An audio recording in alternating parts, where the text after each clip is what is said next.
Hi, Dave Champion here to speak with you again about liberty.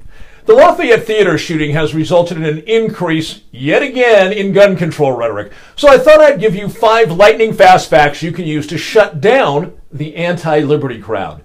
Number 1, the number of guns in America. Identifiable statistics say there are over 300 million firearms in America, but experts agree the true number is likely much, much higher. So what do these numbers mean? They mean that the genie is out of the bottle and can never be put back. There is simply no way to remove hundreds of millions of guns from that portion of American society that believes down deep in their core possessing firearms is a fundamental right.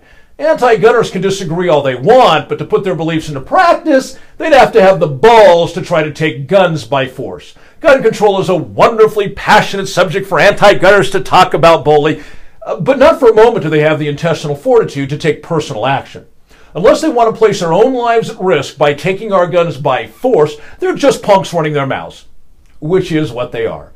Number 2, you will never pass any law that I will respect if it requires me to surrender my ability to effectively defend myself against a deadly assailant or perhaps multiple assailants.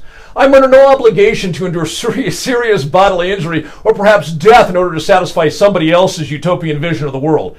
And hundreds of Americans, millions of Americans feel the same way. Number 3, anti-gunners love to claim that more guns results in more shootings.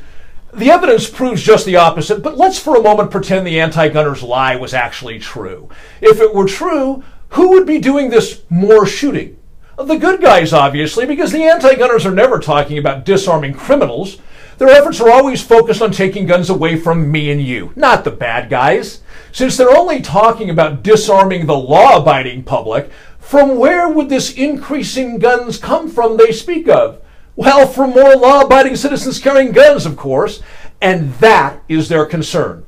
So if more law-abiding citizens are carrying guns and there were to be more shootings, who is it you imagine would be the ones getting shot? Right, the bad guys. So even if the anti-gunners' lie was true, that more guns result in more shootings, they'd fail to mention the increase would be in bad guys getting shot. What sort of unethical bastards want fewer bad guys shot at the expense of injury or death to good law-abiding citizens?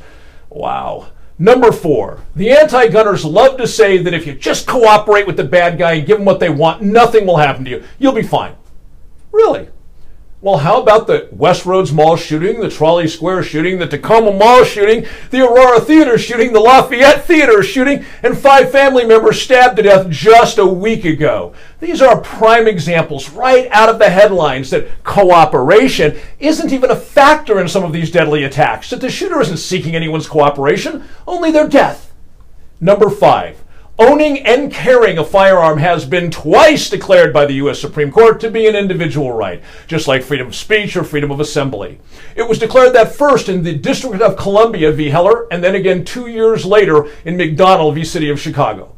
While the court made it clear that declaring it an individual right did not foreclose reasonable regulation, such as not yelling fire in a crowded theater is a reasonable regulation on free speech, the right to own and carry firearms is now and forever declared an individual fundamental right. Though anti-gunners don't like to admit it, that's game over for them. In summary, the problem isn't that too many law-abiding citizens are carrying firearms. The problem is that not enough Americans accept the responsibility of carrying firearms. Thanks very much for being here with me. I'll talk to you again soon. Take care. Bye-bye.